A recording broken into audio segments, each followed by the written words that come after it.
interestingly enough, obviously what I'd been through there on the property and then in the town when I was like chased by all those cars, etc., had been some kind of an initiation. And a few years after that, there's many things in between which I'll get to later, but a few years after that I bumped into an old guy at the library, and he was grabbing a whole heap of books on the Twin Towers, and I just got chatting to him, and he seemed like an interesting, bit of an eccentric old dude in his 80s, and it just brings to mind, you know, when the student's ready, the teacher will come, and he definitely turned into a teacher of mine. As we were chatting there in the library that day, he told me he had some books that he could lend me in his car, and asked me to follow him out to the car park. And so off we went, and I had a laugh to myself because, you know, I'd been watching The Matrix and realised like that this is a kind of a matrix that we're in by that stage, and you know, that's kind of a documentary more than anything, The Matrix. It's not exactly as it is, but yeah, that really spoke to me, that movie, and I'd watched it numerous times. But his number plate was Neo 003, and I just sort of had an internal giggle, you know, when I saw that, and I knew that he was there in my life at that time for a reason. Of course, he didn't know what Neo 003 meant. He was part of a vitamin company called Neovite, I think, and he was, and that was just a number plate that they'd given him. But boy, did he have a collection of books, and I did some deep diving into the Vatican, the Jesuits, the money system, how the world's run. Yeah, very, very knowledgeable man.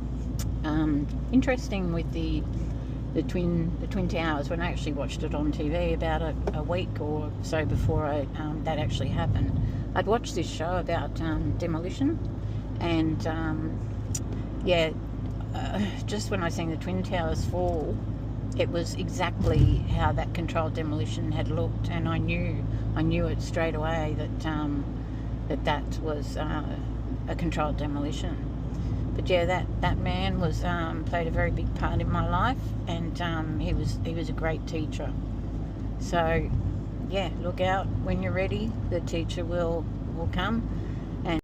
And the last thing I'll say about that is never judge a book by its cover. I mean, this man, old Ian, was not. He had such a high intellect hidden behind a doddery old man, you know. And anyway, rest in peace, Ian. But yeah, when you're ready, the teacher will come along, and you will know.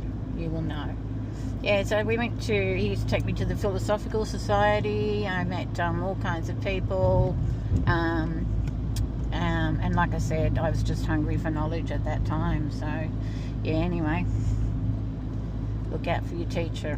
They're sure to come if you've been through this initiation. God bless you all.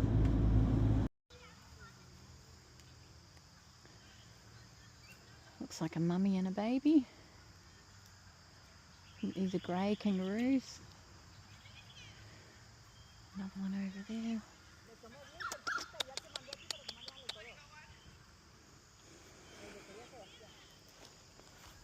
Got Big Daddy over here having a rest in the sunshine.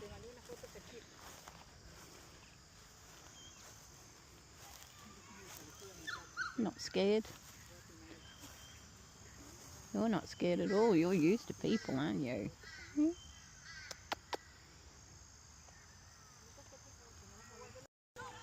There's a grey kangaroo.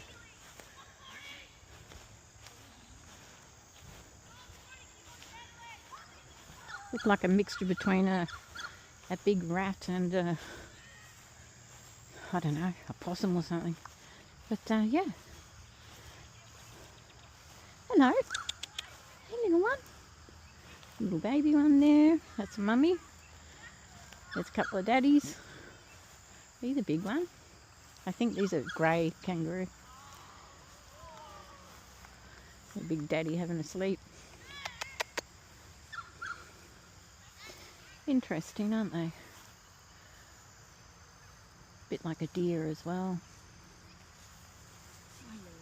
Oh, hello.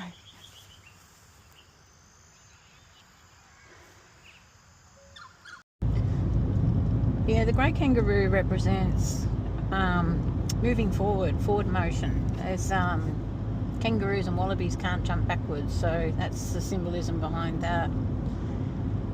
Also resilience. They're a very resilient animal, you know, withstanding droughts and floods, etc. So yeah, that's the kangaroo symbolism. And once again, God bless you all.